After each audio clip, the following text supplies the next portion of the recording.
you see is sufficient weight. It's two different pictures. It's two different pictures. We're really focusing on the outcome indicator. That's what we say. Well, their last column domain has aspects of that. But I think it's too many things matched up, so you can't really interpret it. Okay. So, Diane.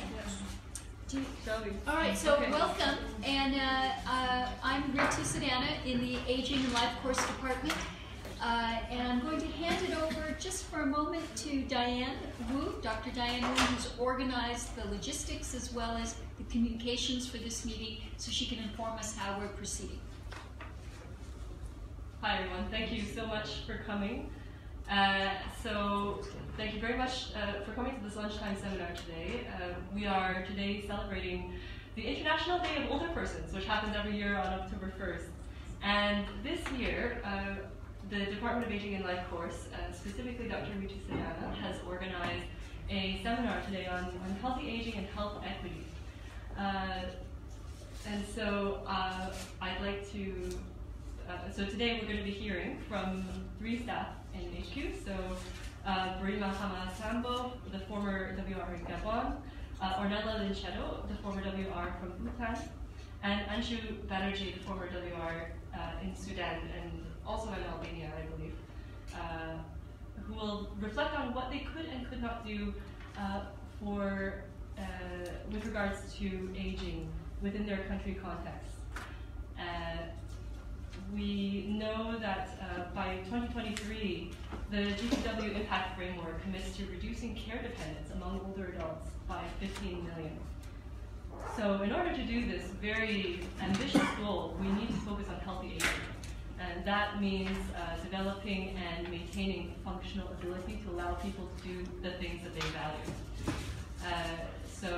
Congruent with the vision of the Sustainable Development Goals, to leave no one behind, equity in healthy aging should be promoted so that everyone has a fair chance to optimize functional ability and intrinsic capacity and to be and do what they value. So with that, I'll turn the floor back over to Ritu. Ritu, it's yours.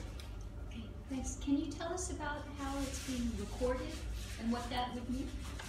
Yes, so for accessibility reasons of those who are in different time zones and in different offices of WHO who cannot join us today, we will be recording today's seminar, and this will be posted afterwards on WHO's extranet site, agefriendlyworld.org. Okay, so thanks very much. Yes, usually, now the International Day of Older Persons this year, the theme is on human rights. And so I think we're very much fitting in on that theme because part of what we're interested in is, of course, having healthy aging, as Diane just mentioned, but we also want to optimize health equity. And just to be clear about what we mean by healthy aging is that it's a process of developing and maintaining functional ability that enables well-being in old age. And functional ability is all of the health-related attributes that enable people to be and do what they have reason to value. And this very much draws on the SEN capabilities approach to freedom and well-being. The details I'll leave to colleagues, but that is very much where we're inspired. It also draws on the way WHO packages and describes health as opposed to disease. And the International Classification of Functioning, Disability, and Health has been an important way for us to organize and operationalize that.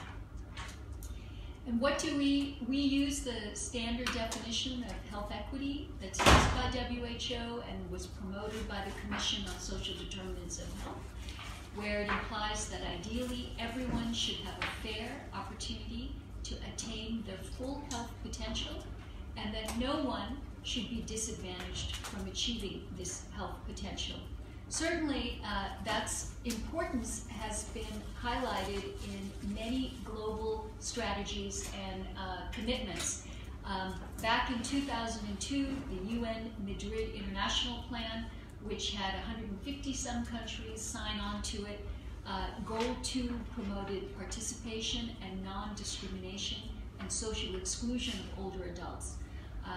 We have a global strategy, and equity is one of the key principles, and it is also a part of the way we are trying to set up a decade for healthy aging aligned to the social development goals.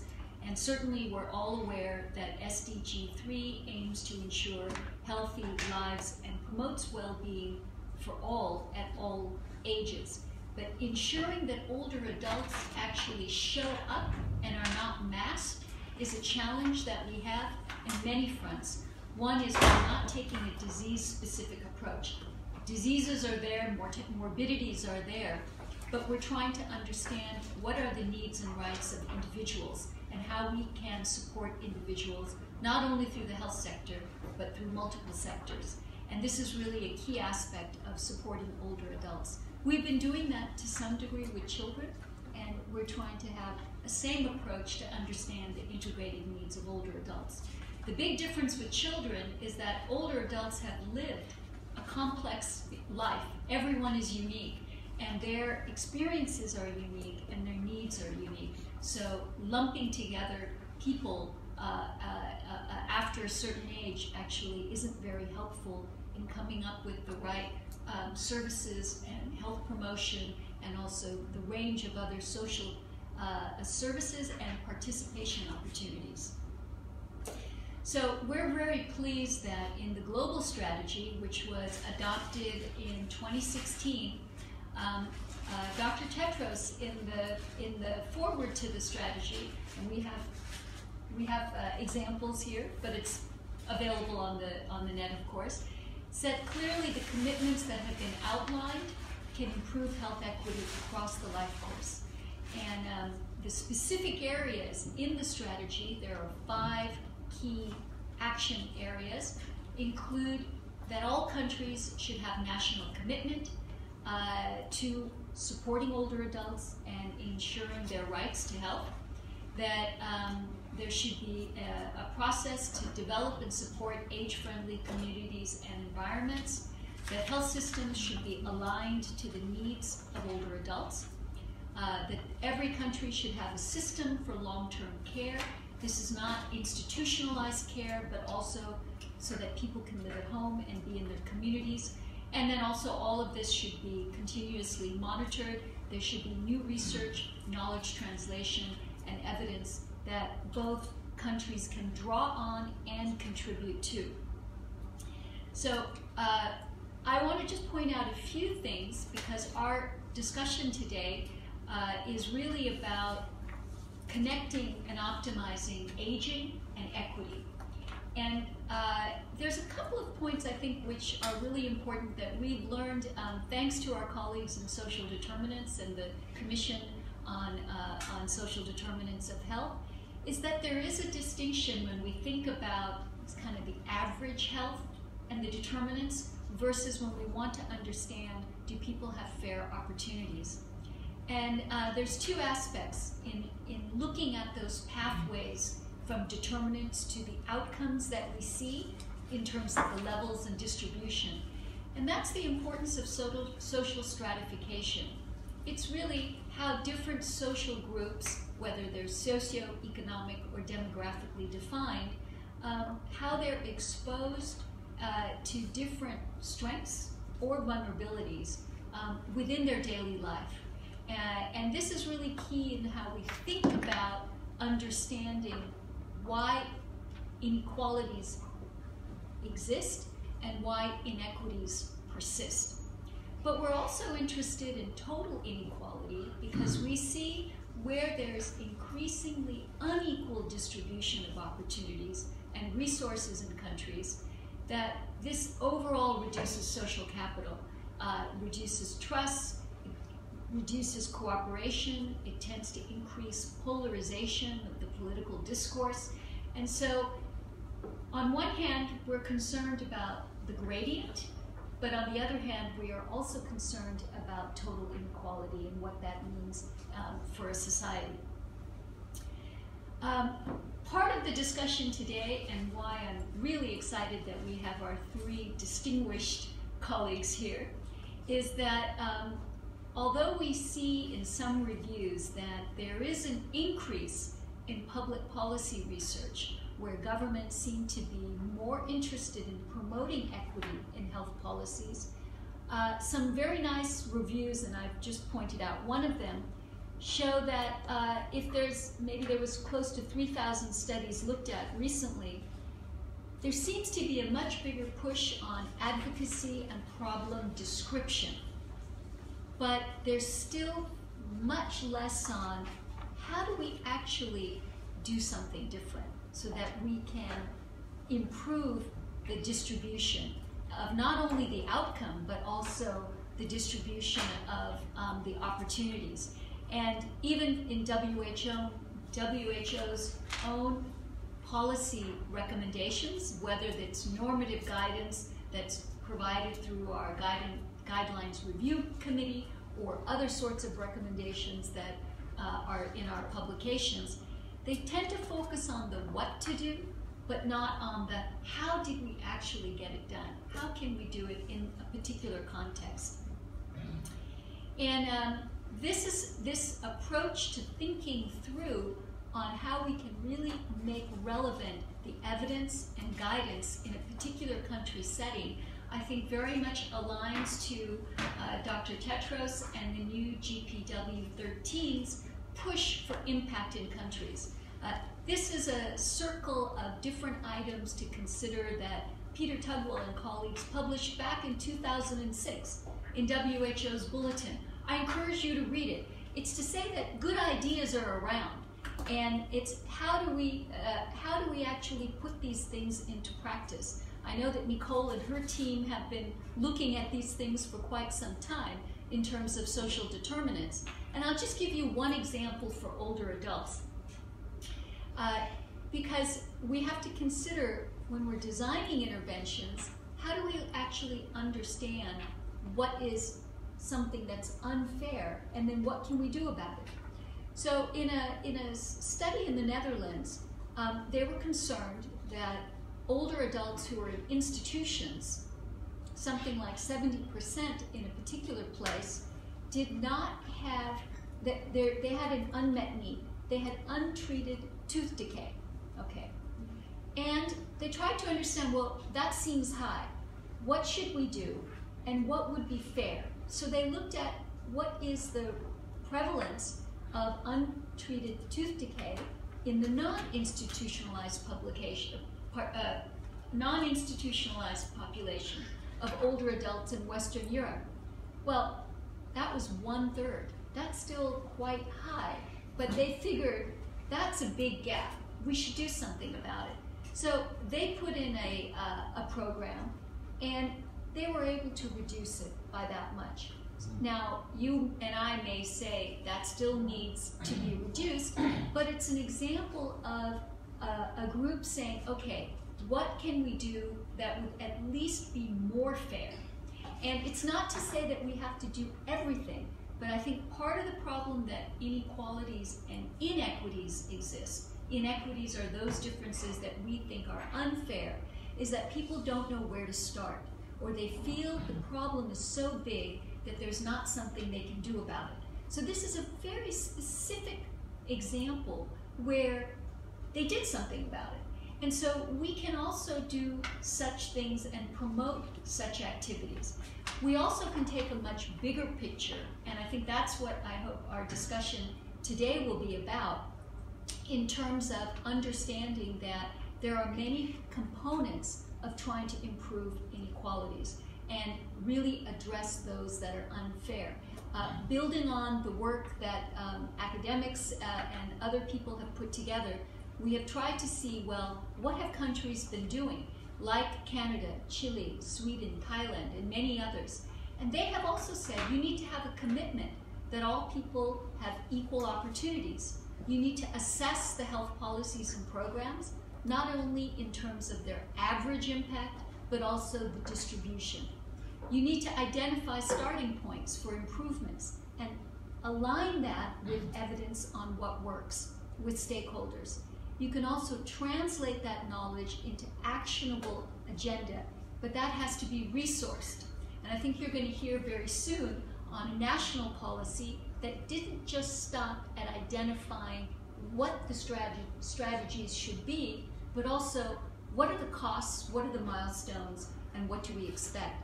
And then you need to have a process where there's learning and sharing on what works. I'm going to skip ahead a few slides. I had an example from Chile, but I think we're going to move ahead and come back to that if there's an interest later.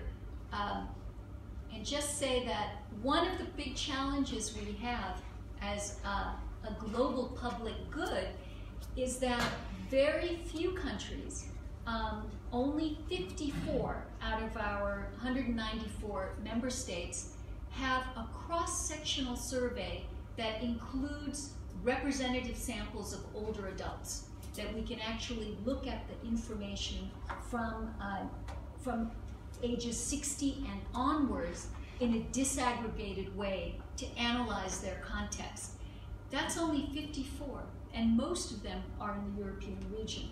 And when you look at longitudinal surveys, where you really try to see what is the pathway of those determinants to the types of interventions and the outcome we're interested in, it's even less, only 35 countries. We're trying to catch up on some countries to see if maybe we've missed out on things, but not only surveys, but other types of information. Countries need this in order to understand what is their context and how they can actually monitor and improve the situation.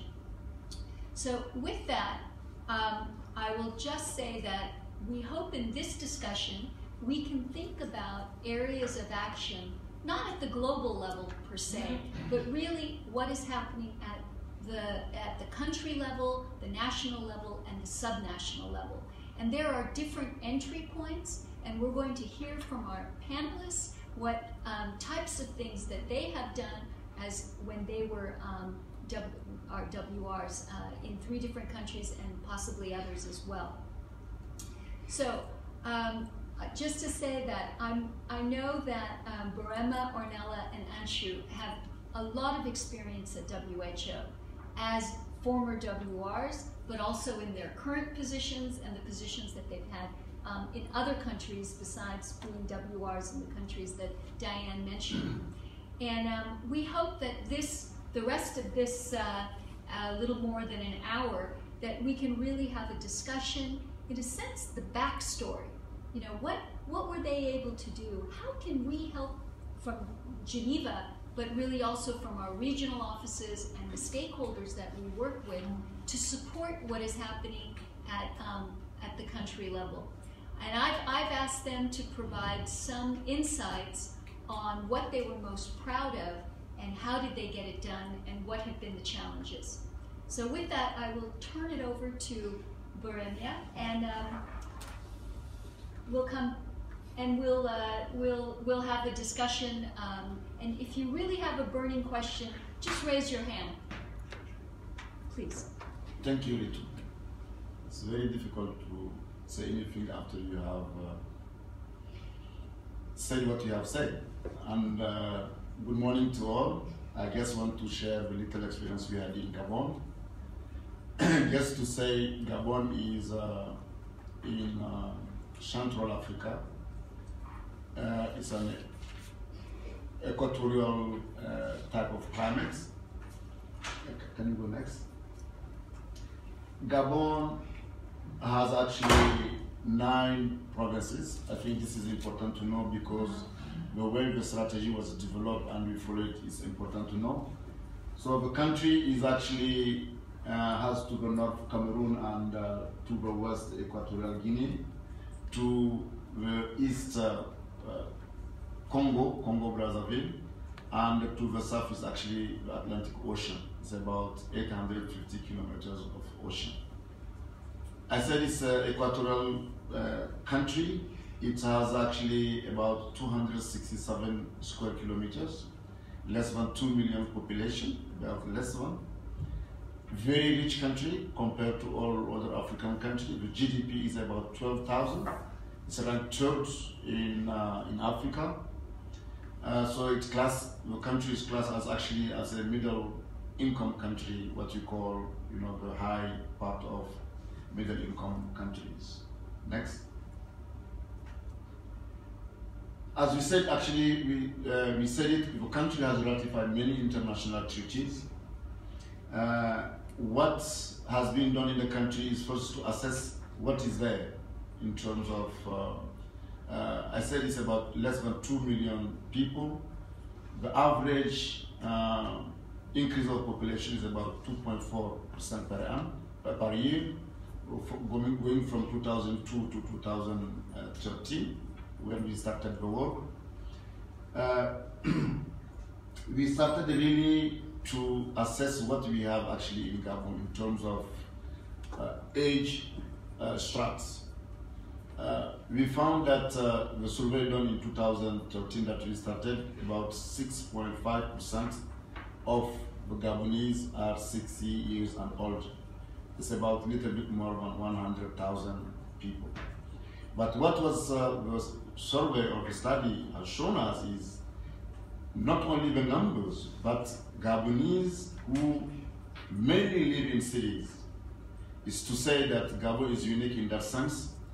85% of the country is forest, equatorial forest, and almost the same number, 85% of people live in urban areas. So what this tells us is those who are actually living in rural areas are really older people who have been left behind. Next. So we started actually to celebrate the day like today, 1st October in 2013. We invited the Minister of Health, and what was amazing was 3 of our staff members and the person in charge of actually healthy aging invited her mom. And our CDS, communicable disease focal person, invited also her mom. And we have our health system person who invited that. The ages range actually between 70 and 75. This was almost the core of resource people we have. But also to mention that Gabon not only ratified almost all international treaties, but Gabon has actually an association of elder people. So, next. So the process of developing actually the strategy, how we done it. I think when Ritu was talking, she talked about national commitment. In a country like Gabon, and it's true for many developing countries, to have a national commitment is very difficult. So we started with thinking of what we call a national dialogue.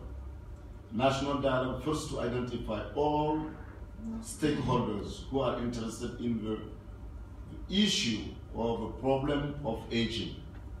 And I'm glad you define what you call healthy aging, because that's sometimes when you say healthy aging, without knowing what it means, you may not get to the point.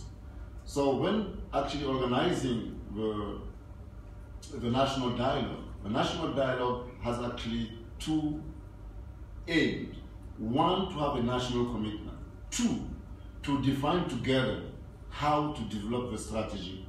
Because this will help us once everyone that actually is involved has been part of from the start, they will be also part of the implementation phase.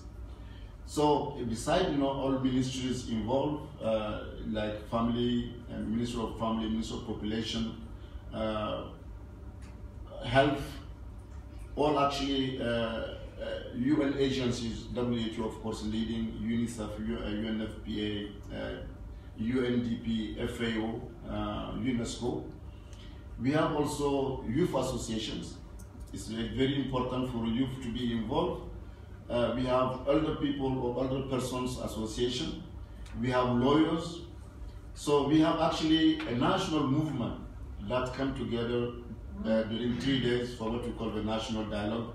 And this is people who come also from all over the country. So from that, this was the first phase, and during that phase we presented actually the WHO global strategy, and we discussed what priority will be for the health of older persons, and to propose priority actions and recommendations for the second phase, and the second phase will be the development of the strategy, the national strategy for the health of older people.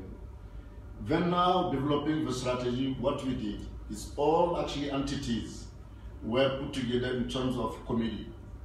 So the committee was meeting about weekly with the WHO helping, and also we were able to have a consultant with little fund that the country office had, and we get a little from HQ.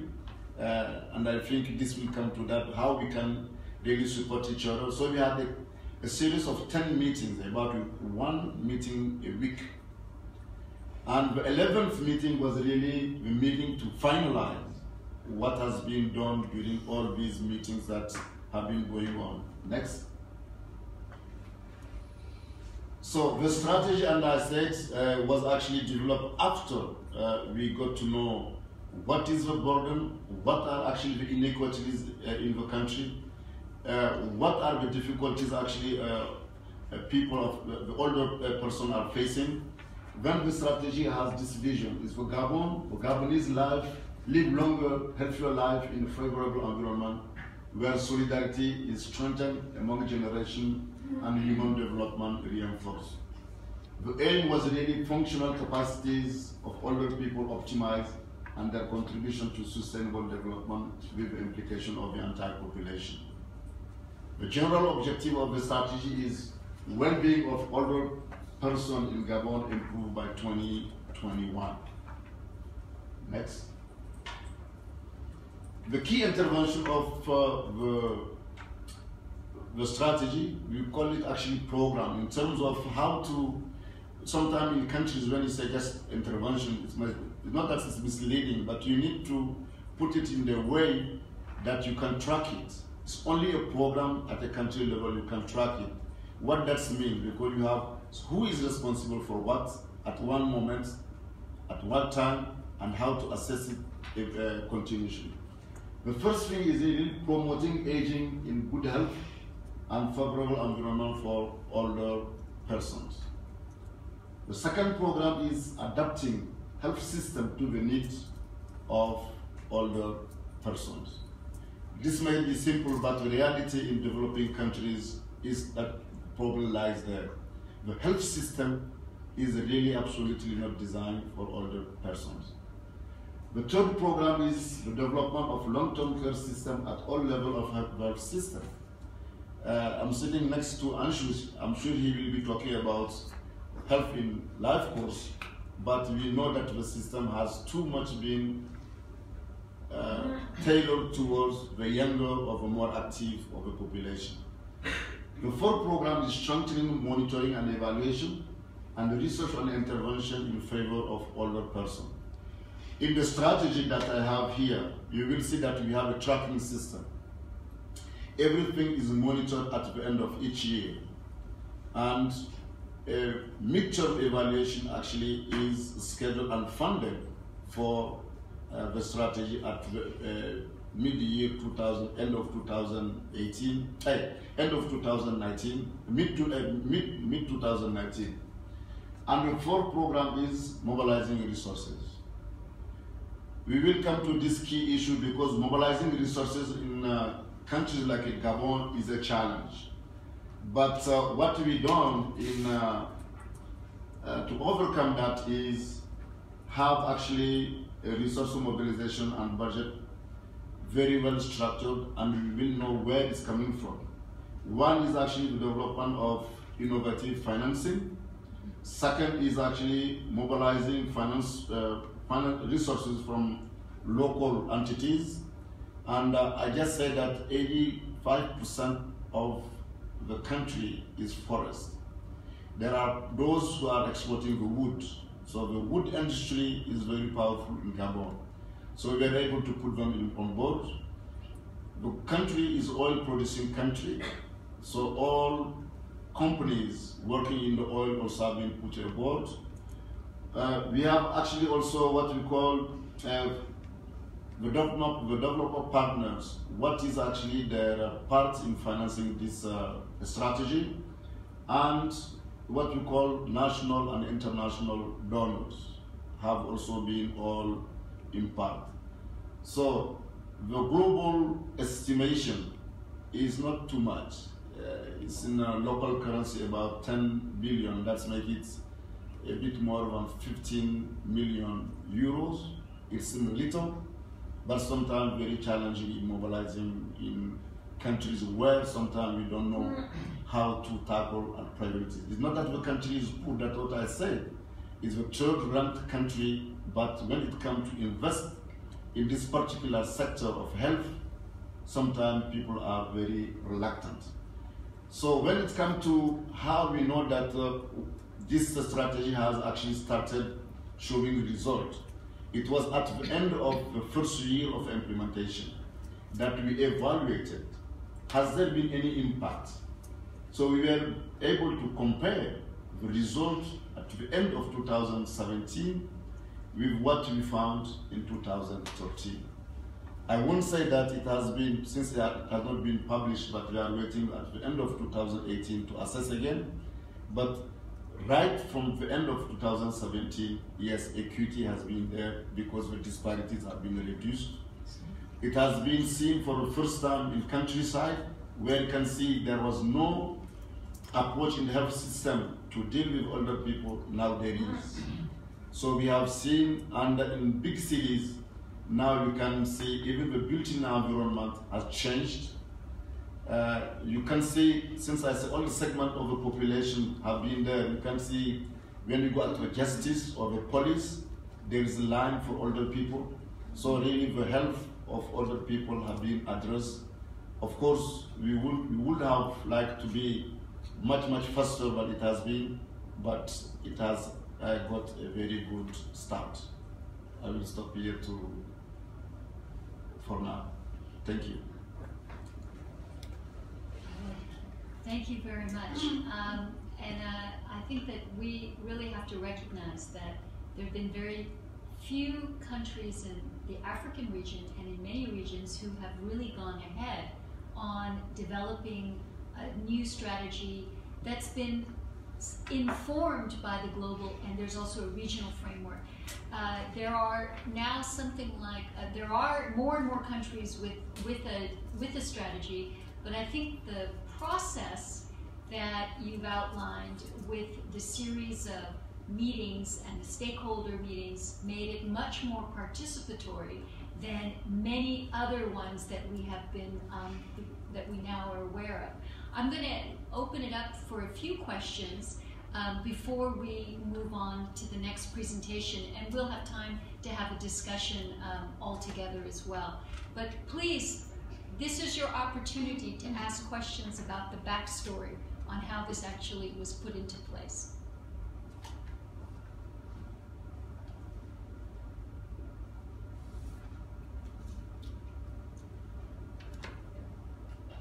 Thank you.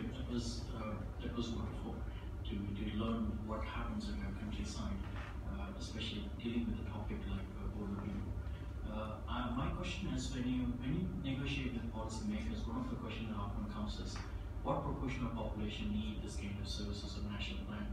Considering that the proportion of older people in your country was about 6%, was there any? How did that being perceived by policymakers?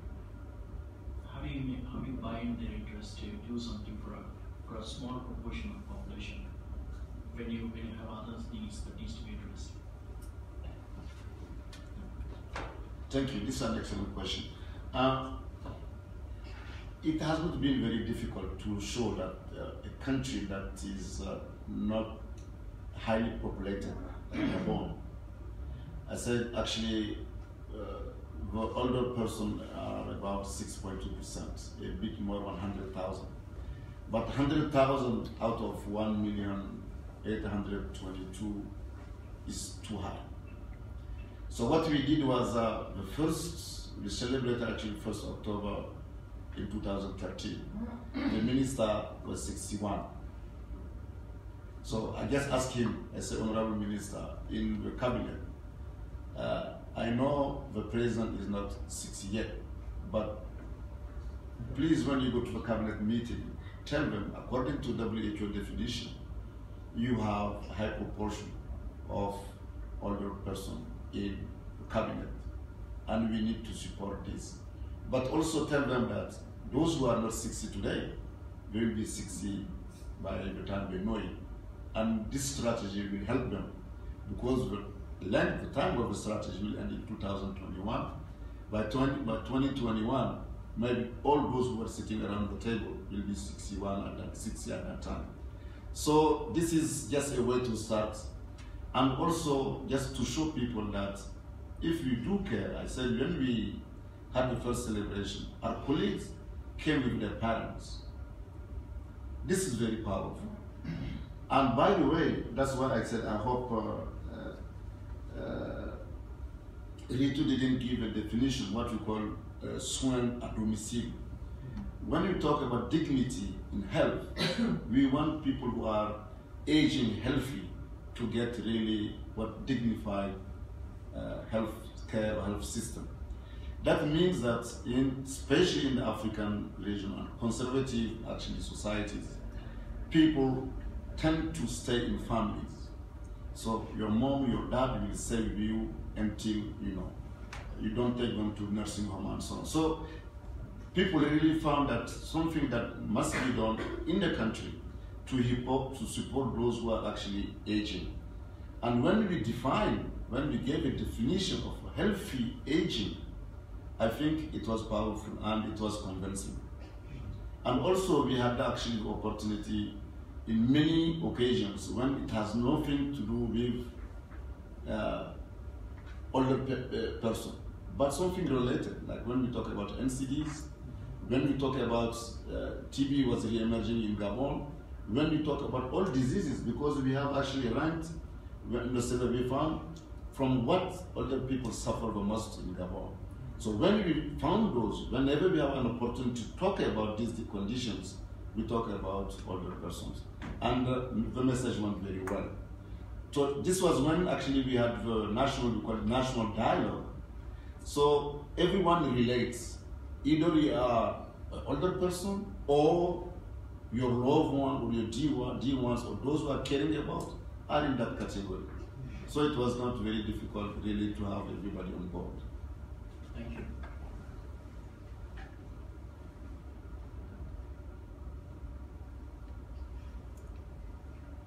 Yes? Thank you very much. My name is Lija Saner-Yu from the Center for Socio-Economic Development. I'm particularly interested in your program 4 about strengthening monitoring and evaluation and research on interventions. Could you elaborate a little bit more in terms of how do you plan to do that? Because as we know, especially if you're saying the older people tend to stay in the non-urban areas, in the rural countryside. So how do you plan to implement this strategy and actually determine the impact of your national strategy for older persons? Thank you. It was actually amazing in Gabon because when we were developing the national health sector strategy plan, it was around the same period. So what we done is, and by the way, in some countries, monitoring or especially the evaluation has always been neglected. But we found that any health program, health interventions need to be evaluated. It must be part of implementation. So in the strategy, we have actually an evaluation tool. So, and those who are responsible for evaluating are very well known, and we know what to do to evaluate. Because as I said, most of when we identify where elder people live, we know it exactly where they live, and the services or the type of services that have been provided in the past. So this is what we want to evaluate to see if interventions that we have conducted are, first of all, reaching them, and does it make any difference in their life? Second, when we say research on interventions, because we used to say that we need to do operational research, but we need also to know, since it's the first strategy. It has never been implemented before.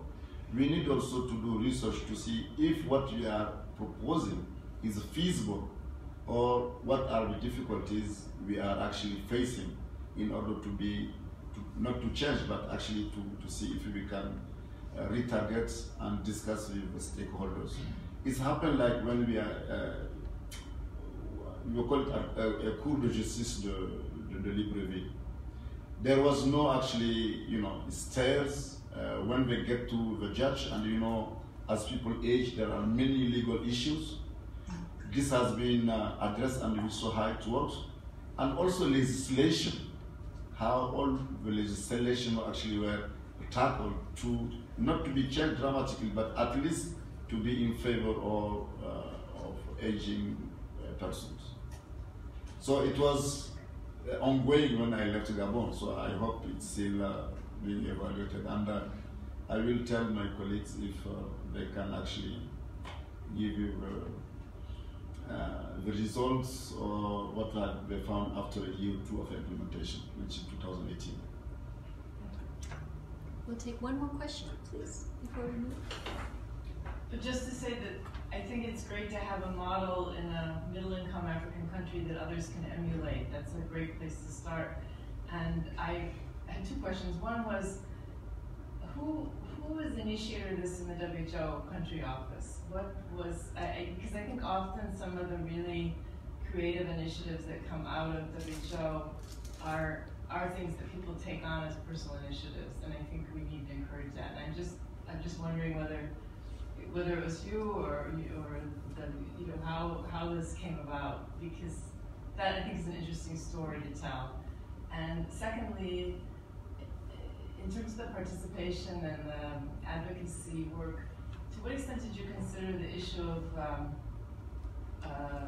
decent work, access to decent work for older people? Because that creates barriers to everything else, to livelihoods, to access to health services. I think we need to not just think about older people as people who need to be taken care of.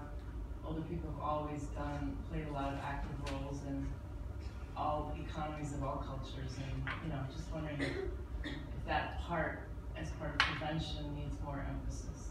So. Okay, thank you. If I say I initiated it, I might not be telling the truth, but I was part of it. It was our FHP, Health and Family and Population, National Professional Officer, and me, we are discussing. Her name is Dr. Annie. And I said we need to celebrate this day. So what I did was actually to invite the minister. Usually the minister do not go to this kind of days. Malaria day, yes. TB day, yes. HIV day, big time. But when you talk about a day like this one, no, usually, but I organize it at WHO country office, inviting, as I said, the three parents of our colleagues, the Association of Older People, and we did it in terms of kind of seminar. It was a whole day long, and I got some few resources to have lunch, and something, and coffee breaks. So it was one day seminar, but we said this is actually to discuss issues. It's where actually it started. So, and when the minister was convinced, he is actually a professor of economy, and I just wanted him to comment on what he think and this will maybe help answer to your second question. He is a professor of economy, Professor Fidel Mange. I asked him, I said, in developed countries, by the way, I don't see, it's not that I want to challenge WHO definition. I know there is a lot of wisdom behind it. But I told him 60 sometimes is when people are very active. They were in the private sector. So I told him, looking in a country like Gabon, we don't want all our people who are 60 and older to be dependent on others. Because in developing countries, the retirement system is not the same as in developed countries. Sometimes if you have been a teacher in your life, your retirement money is barely, you cannot live with it.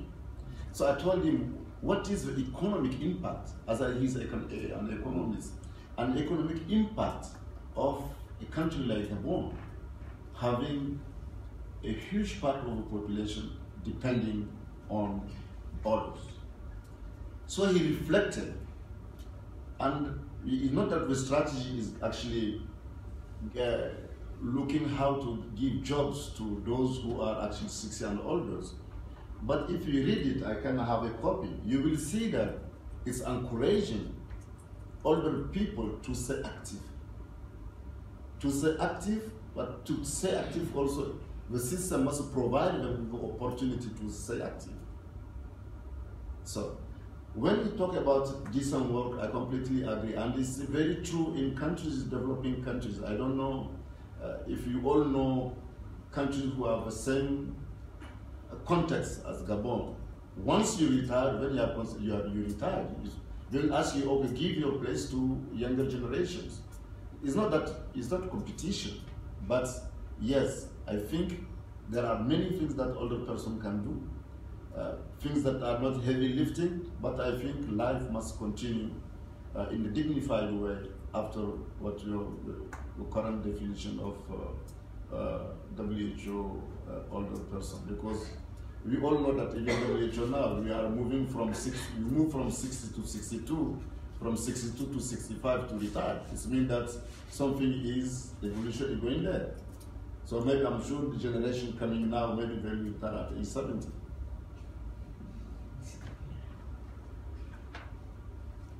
Well, we'll come back for some more of the backstory. I'm going to turn to Ornella and put up your slides. So just a second here.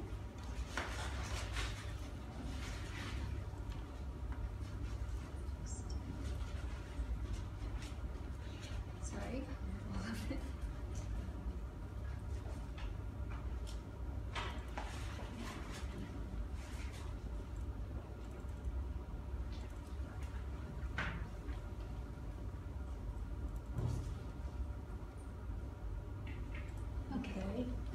So good afternoon, and thank you for inviting me to share the experience from Bhutan. And this picture reminds me a lot of the situation of the elderly in Bhutan, actually. And I took her from very far distance, so she didn't see me. She was carrying a huge basket of grass at 2,700 meters of altitude, and then she rested and she had this wonderful smile.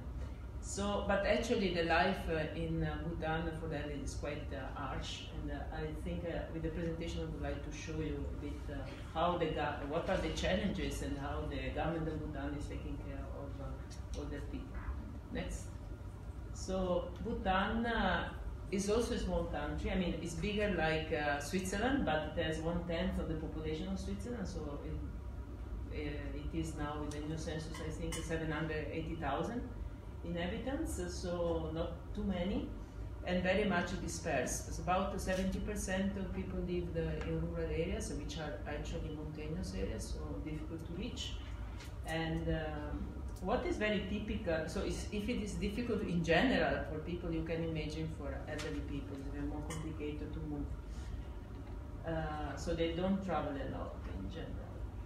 What is very known from Bhutan is the gross national happiness philosophy, which is guiding basically the development of the country, but also the development of the health system of the country.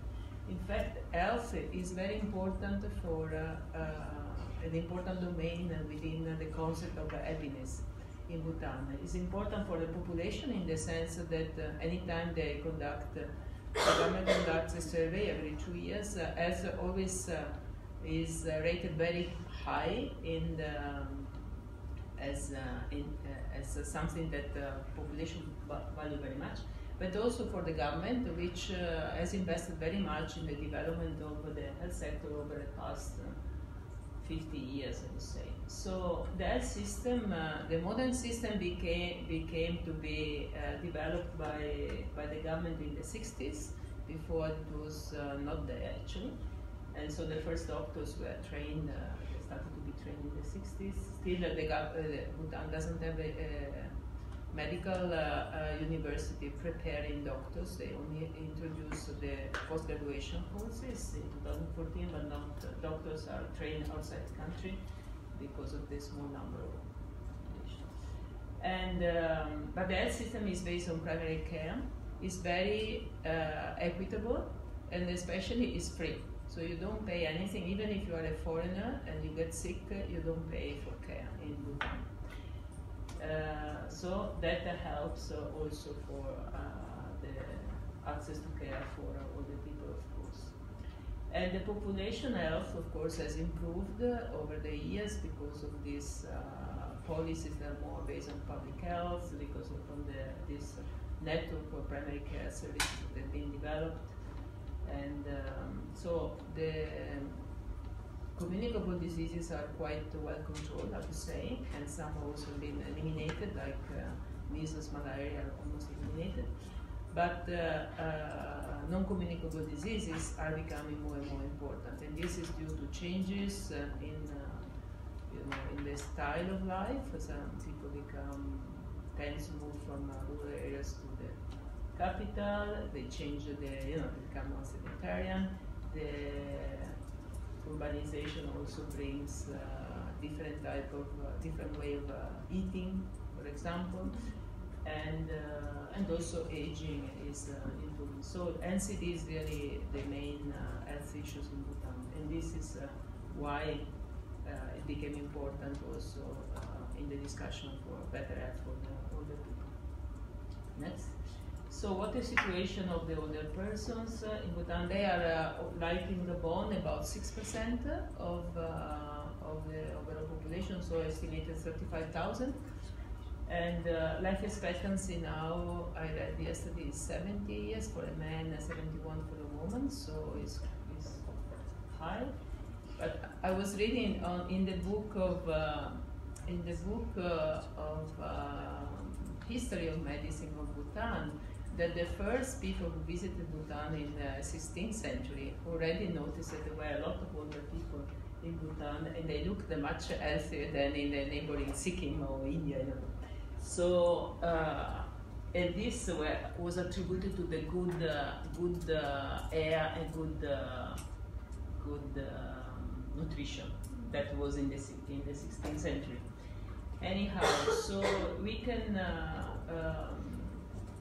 What are the main health challenges that they face are certainly in NCD, because there are a number of risk factors, like salt intake is twice than what we recommend, and in fact high blood pressure affects 36% of the adult population, so I don't know how much it is in the people above 65, but it's 36 in the adults.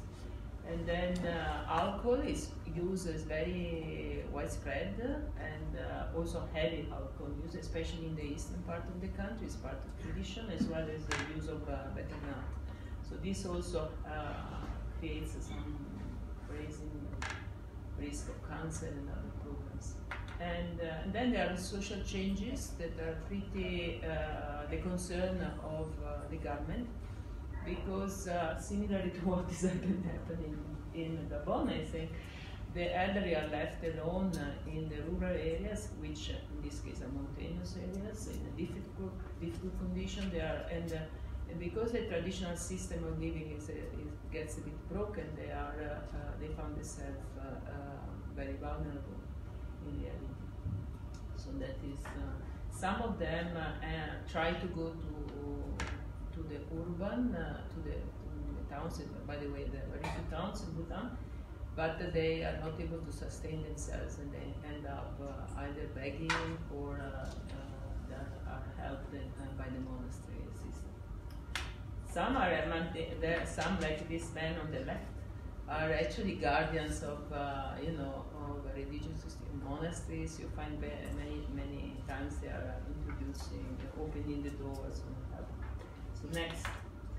So what is the government response? In Bhutan, it has been a bit different from Gabon in the sense that Bhutan started with the idea of piloting community-based elderly care in a district with the support of Kyoto University in Japan, because they thought they could learn from the experience of the countries which had already a population that was aging.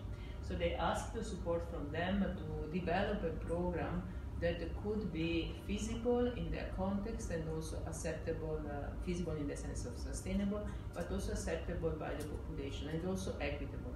So they started in one district and they were successful, and then by the time this was started, I think in 2012 or something, and during the years when I was in Bhutan, it was scaled out to the entire country with the support of WHO as well.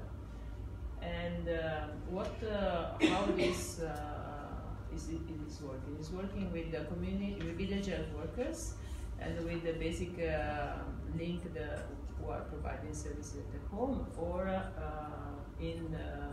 or for the people who are reaching, go through the basic health units, which are very much accessible in Bhutan, where people receive especially preventive services, and they can access also screening for hypertension, for diabetes, and also treatment.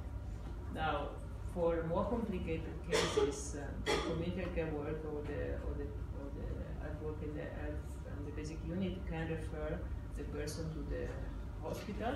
And for the real complicated case, like cancer, the patient is referred outside the country. So it's more like working like that. And of course, but we realized that there were some aspects of care that were a bit difficult to be satisfied. Some needs of the elderly were difficult to be satisfied. This happened in the discussion we had on the disability strategy of the country, because we realized that for sensorial difficulties, for hearing problem, eye problem, so even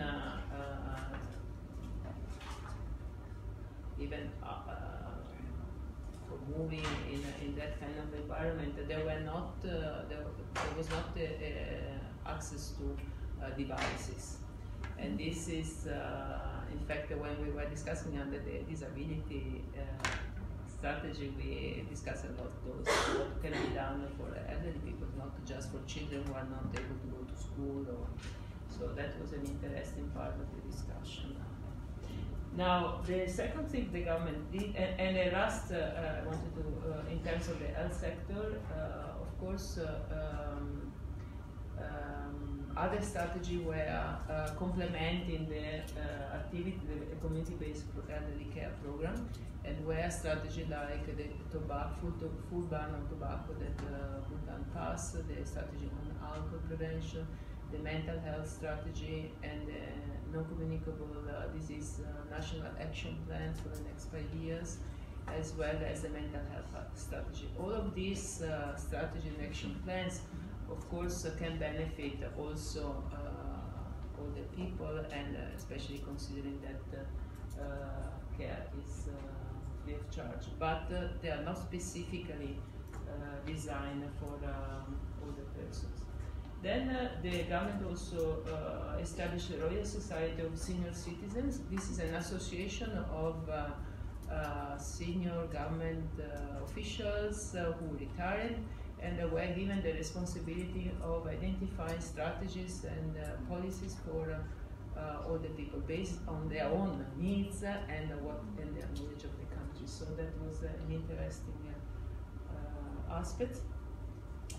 And then also realizing that there was not a pension fund for people in Bhutan, so they established the national pension and provident funds, but this again is for people who were working in the formal sector, and a large part of people are actually not working in the formal, all elderly, the actual current group of elderly were not working in the formal sector.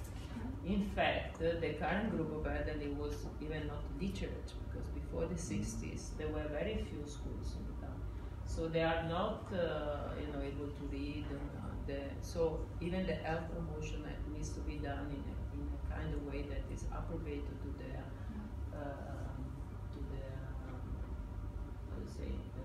social situation. And a lot is done by a lot of the ministrovels, and not only the ministrovels, also the government in general, because I was together with the Prime Minister in several occasions. They take all the opportunities for promoting the health of all the people. So, for example, if there is, I don't know, if we were celebrating the International Day of, I don't know, tobacco or thing or other HIV, they were also HIV less for the elderly, but they were always saying, they were always using the opportunity also for providing screening for NCDs for free, or passing messages saying, when you will be older, or think about our older people. And then because many times in Bhutan, the events that are political or social are very much mixed also with the religious events. So also many times elderly are participating, older people are participating, and even monks are helping now with promoting healthy messages, and so there is very interesting from that point of view. It's very much integrated. Then okay, so this for now for next slides for WHO. So when our country cooperation strategy actually had under category 3 one focus area was developing action plans that promote healthy and active aging along for a community level, because that was one of the requests of the Minister of Health at the time when they developed the strategy. There was no a national policy or a national strategy on healthy aging when I was there, and I was trying to encourage the Minister of Health to have one. And at the beginning, in fact, they didn't want one. They said that they wanted to learn more from the experience on the community-based care before deciding to have a full national strategy in place. And then there was the regional workshop, National Aging Strategy, in June, I think, July, 2016 in Bangkok, and we sent the focal point for the Minister of Health as well, the focal point from the office.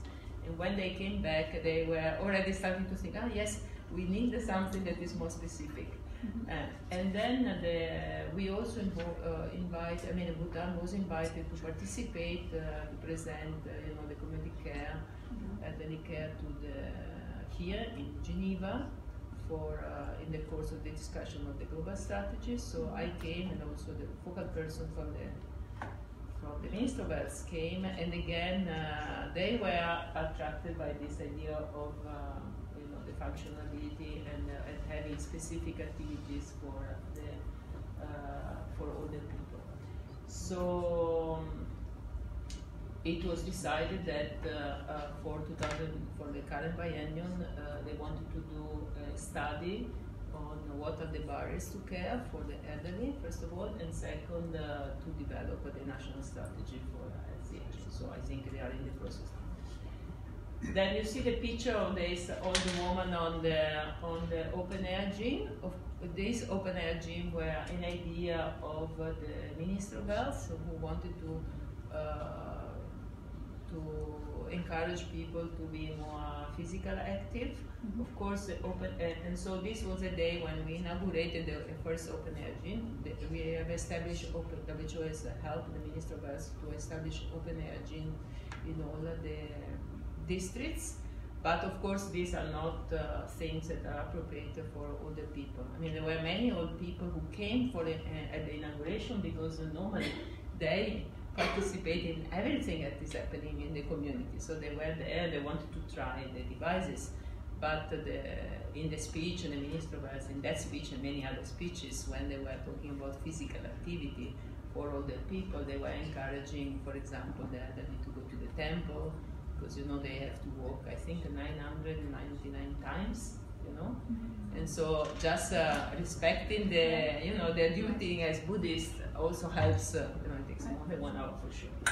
And so, so this is how things were a bit integrated. But okay, what else I can tell you?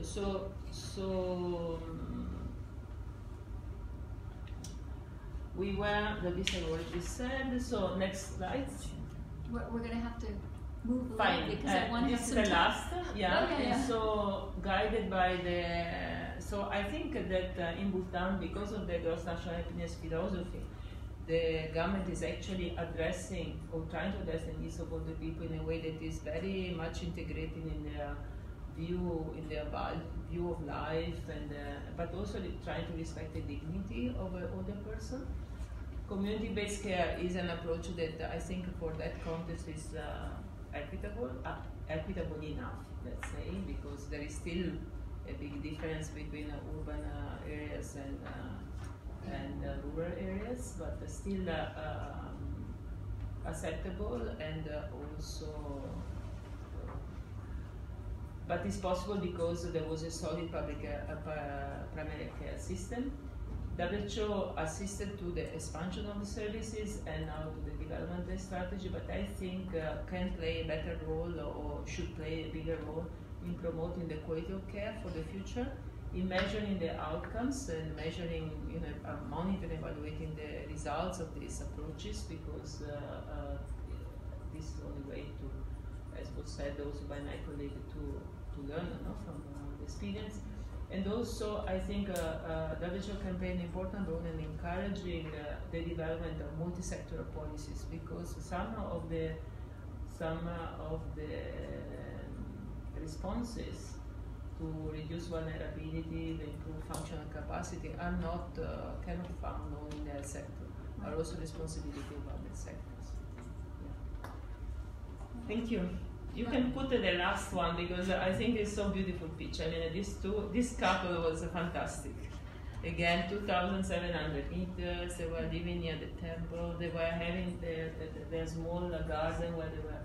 I saw them several times. I brought some pictures to them. Always like that, smiling, incredible. Well, I think that you've been a little bit humble in describing, not just when you say WHO, you've been humble because WHO in the country office has been you. It's not a very big office from what I recall you saying. So that you were really able to not only push things and help scale things up in the country, but I think your insights and bringing in colleagues from and our counterparts in the ministry, it really strengthened the way the global strategy was put together. So we benefited from your insights, and I just want to acknowledge that was something very important for developing the global strategy that we had many regional strategies, but that engagement was really important.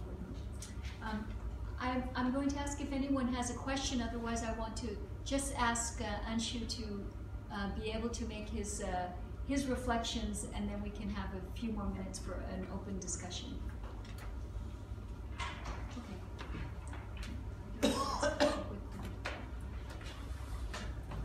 Thanks a lot, Ritu. And mine will be quite short because when I was in Sudan, we actually didn't do a lot on aging. but I do think it was important in relation to the humanitarian response, and particularly because, let's say, the male population often was not in the camps. They went out to look for work, so they were not, let's say, in the camps. And we, of course, then had this generation gap between the elderly population taking care of the younger population. And so the support was provided, of course, often through the international community together with local NGOs working together to support government responses. And so one of the main NGOs that is still there in Sudan at the moment and still very active in the humanitarian response is Help Age. And personally, I had been sensitized to the work of Help Age in other humanitarian responses, so it was, I thought, from our side, important that Help Age remained in country and remained engaged in the response in the humanitarian area, because Sudan at the time had this policy that every year they would have a couple of NGOs that would become non-grata, let's say, and so every year the number of international NGOs that could work in the response reduced substantially, and so it was important that an NGO that had that kind of focus would remain in the humanitarian response. So on aging as such, I think only 3% of the population is above 65 in Sudan, and the pyramid is still very much, almost 40% of the population is under 50. So it's still a very, let's say, traditional low-income country pyramid, with a small tip of the elderly on the top. There has been some research on sort of mental health, etc. So it seems that elderly who are not working are 4 times more depressed. Let's say depression is 4 times more likely in elderly who are not working compared to those who are working. And so some research has been done. Now, AMRO also had a regional strategy for aging, let's say between 2005 and 2015, 6 and 15, I'm not sure exactly the years, but I don't think it had a lot of, at least in Sudan, it was not something that was pushed by the region, most likely because of the population pyramid in Sudan, and most likely they focused on other countries to try to take this forward. So then when the global strategy came out, in the discussions with the government, they are now having, they had discussions on activities to be included in this program budget 18-19. So this is after I left. I left in 2014, but the information I'm presenting now is what has happened since. And so, indeed, the country office is working with the Ministry of Health looking at aging. They put activities in their program budget for 18 and 19, and particularly they're looking at, first of all, to do and support a situational analysis on what is required, what is the situation, etc. They're going to set up a committee, an aging health committee, and particularly to look at what kind of policies they should look at based on the situational analysis to come up with a strategy and see whether any kind of guidelines are needed. And also to look at multi-sectoral activity because of the impact of different sectors. They're looking at an M&E framework, and some of the indicators they were thinking of are looking at life expectancy without a disability as one of the indicators, but also so the department in the Ministry of Health that is responsible, let's say, for aging is the Health Promotion Department. So that's where it is located, and so one of the process indicators is looking at how they will integrate aging into health promotion.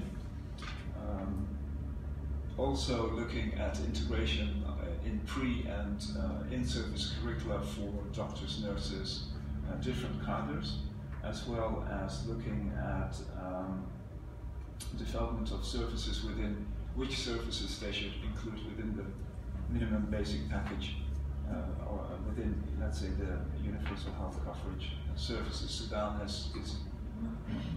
this started when I was still there, but over the last couple of years it's looking at how to reform that health financing system with health insurance and what to include in a minimum package that can be provided for free to the population, and so they're now looking also at what could be done for aging there.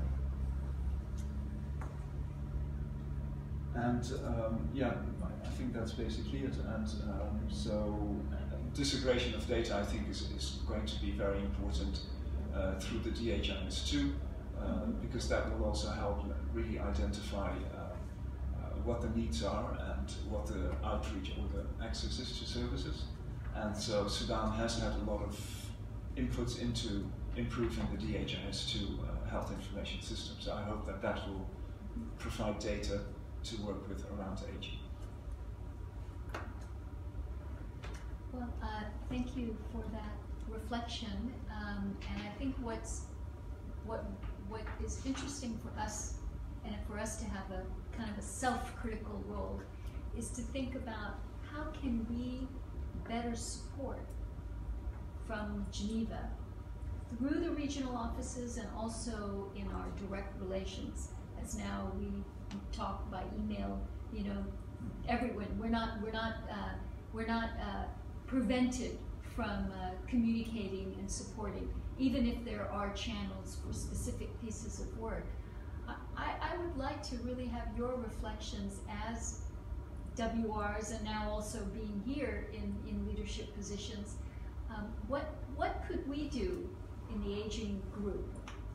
Because it's not just a few people in the department, but we have a forum where we have about 30, 40 people from different departments who are interested in supporting older adults.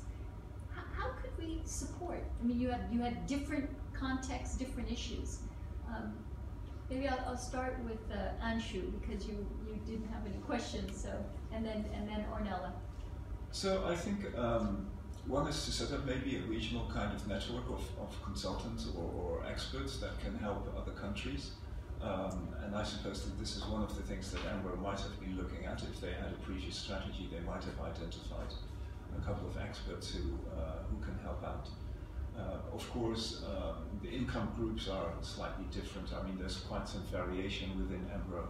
Mm-hmm. So learning from other similar income groups, I think, from other regions might also be useful, and so that might be one way. And so I think really looking with the regional colleagues at, you know, what are sort of the experts that we could rely on and see what kind of input can be provided would be one thing. Secondly, I think really this issue of mainstreaming. So if in Sudan it's in the health promotion department, we should make sure that our health promotion people keep this also on their agendas. And so it might be similar with, you know, because you have aging focal points, but you don't really have a team, and your aging focal point might most likely sit in the NCD group at the regional offices. And they may have 20 or 10 or 5 other things. Yeah. But this is something we're looking into. Yeah. Yeah. And so that would be, you know, how do you take that forward, and what is the capacity at the regional level? But I think really seeing whether there's a network and collaborating centers, South-South collaboration, how to stimulate that. I think that would be one of the ways to support it.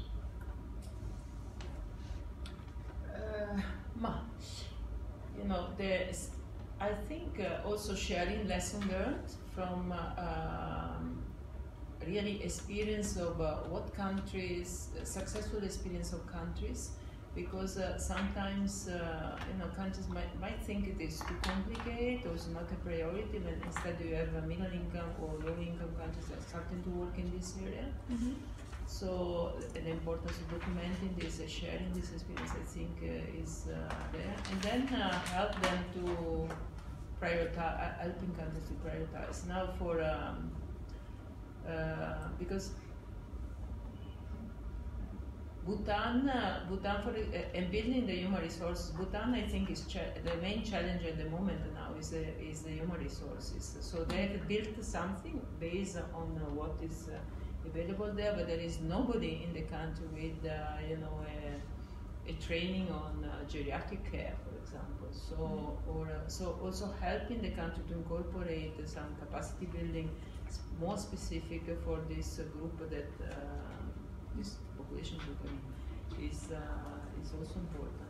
Another thing I found useful in Bhutan, and maybe we could explore a bit more as from the Geneva point of view, and is how to work with the other UN agencies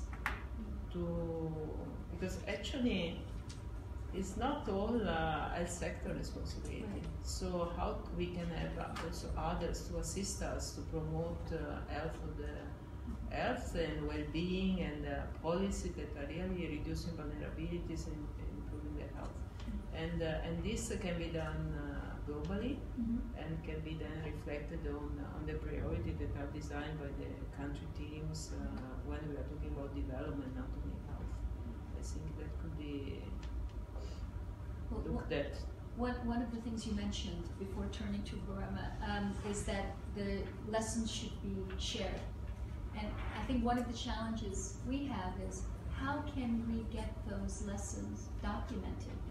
For example, you mentioned that there was the community-based program, and then WHO helped scale it up.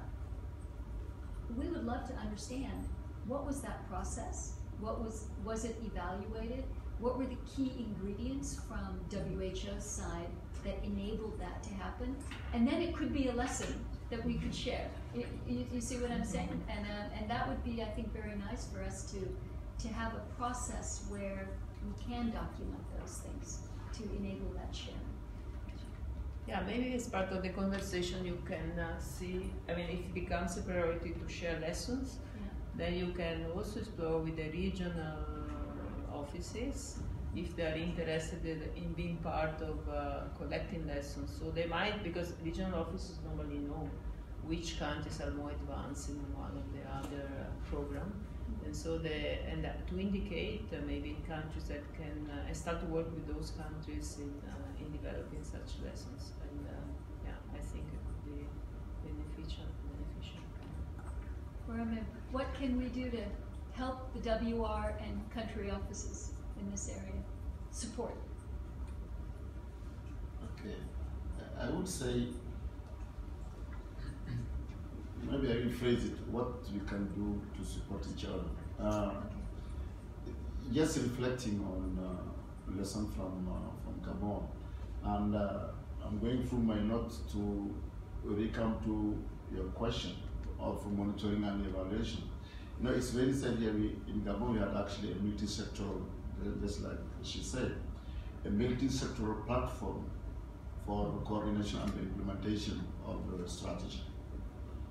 And this is actually, within that, for monitoring and evaluation, there is a multi-sectoral committee for what we call pilotage. There is a multi-sectoral technical committee for the implementation.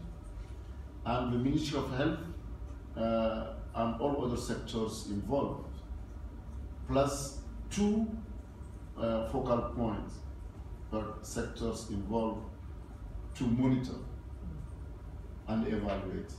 So if we don't evaluate, we will not know if we are doing something good or not. So I think this is to evaluate what we are doing and show that we are making progress and our work is actually making impact. Second, this was actually years back when I was in NCDs. I was trying to organize a regional workshop on geriatry. By the way, I had actually the definition of geriatry and gerontology. In Gabon, we have one national center for geriatrics, that's 40 beds, 1 physician, now 2. So what we did also was to involve those and see what they are doing and be able to document, because we are doing very good things. But you take an entire country, there's only 1 geriatric hospital. In other countries, there is no one. So we need also to have a network of geriatrics and gerontology. Thirdly, I think we need to have a kind of, I would say, a global, not meetings, but something that is global that will show how we really care about the health and healthy aging of older people. It must be something that is, I won't say bold, but something that people really reflect on too, and those who are doing progress to come and speak about and talk about. Yeah, I was just wondering, so we did engage, for example, with the department that was making devices for disability and, you know, wheelchairs and stuff like that. We and that is, of course, and yeah, and that's, of course, an intersection where we can provide, let's say, where we can mainstream some of these issues. The other was that in Sudan we had this NGO from, I forgot which country, Saudi Arabia and they did cataract surgery and eye care, and that's, of course, cataract is mainly for the elderly. So there again, you know, there are ways to maybe mainstream aging-related services, just asking them about other issues, etc., into those kind of programs. I think there are many programs actually where there's an intersection possible to mainstream aging-related issues so that it becomes more mainstream. I want to ask if someone has an important question or any question. We have time for one more question. Other? Yeah. Please go ahead. Short, because okay. So I can speak louder. I come from China, the national research based on aging. So very honored to be here and to listen to your speeches. My question is about ageism, of the ageism in the local governance. Because in the last 4 years, I do this blue book in China. That means I use WHO's age-friendly city and communities criteria, dimensions, and index combined with China's reality to make a new evaluation system. Then I collected data from the 38 medium and large city of China mainland. Then I do this to do a ranking and to do different dimensions to analyze how about the status of healthy aging in China. But guess what happened? After I finish every year, there is a book. After I finish it, I make the news release, and I use this every possible summit to promote and let many people know it. So guess what happened? The cities who ranks the top 5, I received 3 calls, emails from mayor's office, telephone me or email me. Professor Yang, please do not speak too loud. We are the first or we are the second. So that is not a bad, complaint or some bad words of the city, but I just want to know, everybody, experts, how can we do it to make the age-friendly policy initiative into age-sensitive policy initiative? Age-friendly is good, but quite soft. That means that how can we make the age-friendly into mainstreaming? Not only to say, please, you can show emphasis on it. That's quite soft. How can we protect the elderly people with equality? So, and the second suggestion, second suggestion is WHO can consider your network from the government sector into more NGOs, even university research base and companies as a real network. Sorry. No, I think that we have a couple of convergences, because one of the questions that was raised by our WRs was how can we have a global effort that raises the attention? And maybe Diane, just as you can close us off by mentioning what the global campaign to combat ageism should be doing as it's in the process of being released. And I think the issue of how do you go from soft policy accountability to something harder is an important one for us to grapple with. I'm not going to answer that question, but I think that's what you're raising. Do we have any final comments from our panelists? I will say only to what he raised is legislation, policy, but most importantly, advocacy.